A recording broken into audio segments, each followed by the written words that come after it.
નર્મદા જિલ્લા પંચાયત હસ્તકના 300થી વધુ આરોગ્ય કર્મચારીઓ આજથી અચોક્કસ મુદતની હડતાલ ઉપર ઉતરી ગયા છે। લાંબા સમયથી તેમની પડતર માંગણીઓ સરકાર દ્વારા નહીં સ્વીકારવામાં આવતા ફરી એકવાર કર્મચારીઓએ હડતાળનું સત્ર ઉગામ્યું છે। ત્યારે 300થી વધુ આરોગ્ય કર્મીઓની હડતાળથી જિલ્લા પંચાયત હસ્તક આવતા CHC અને PHC સેન્ટરોની કામગીરી ઉપર માઠી અસર પડશે। ત્યારે આગામી સમયમાં સરકાર તેમની માંગણીઓ છે તે સ્વીકારે તેવું તેઓ માંગણી કરી રહ્યા છે। ખાસ કરીને ગુજરાત રાજ્ય આરોગ્ય મહાસંઘ ગાંધીનગર દ્વારા અમારી જૂની માંગણી છે કે અમને ટેકનિકલ ગણીને ટેકનિકલ પગાર આપવો।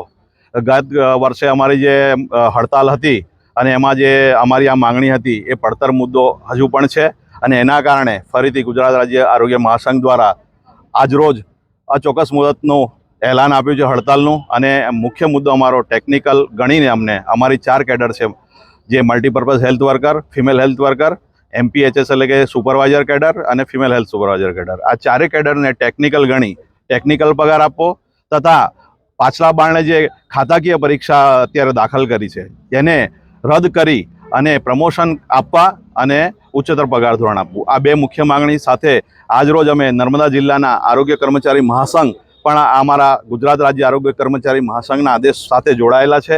અમે લગભગ 384 કર્મચારીઓ છીએ અને આજથી પ્રાથમિક આરોગ્ય કેન્દ્ર જે જિલ્લા પંચાયતને હેઠળ આવેલા છે એવા 27 PHC જે આ જિલ્લામાં આવેલા છે એની અંદર જે આરોગ્ય સેવાઓ છે એ આજથી ખોરવાઈ જશે નર્મદા જિલ્લામાં। ખાસ કરીને છેલ્લા 3-4 વર્ષથી અમારી આ માંગણી છે કે અમને ટેકનિકલ ગણીને ટેકનિકલ પગાર આપવો। એટલે સરકારશ્રીને ઘણી બધી કેડરોની આવી માંગણી હોય એટલે સરકારશ્રી સ્વીકારતી નથી, પણ ખરેખર અમને અન્યાય છે કારણ કે બીજા રાજ્યોની અંદર મહારાષ્ટ્ર છે, પંજાબ છે, હરિયાણા છે, ત્યાં અમને આ ટેકનિકલ ગણીને ટેકનિકલ ગ્રેડ પે આપે છે। ત્યાં જુદી જુદી સરકારો 2800, 4200, 4600 ગ્રેડ પે અમારી કેડરને આપી રહી છે કેટલા સમયથી। એટલે અમારી માંગ છે અને આ વખતે અમે અમારી ટેકનિકલ પગારને લઈને જ જંપીશું।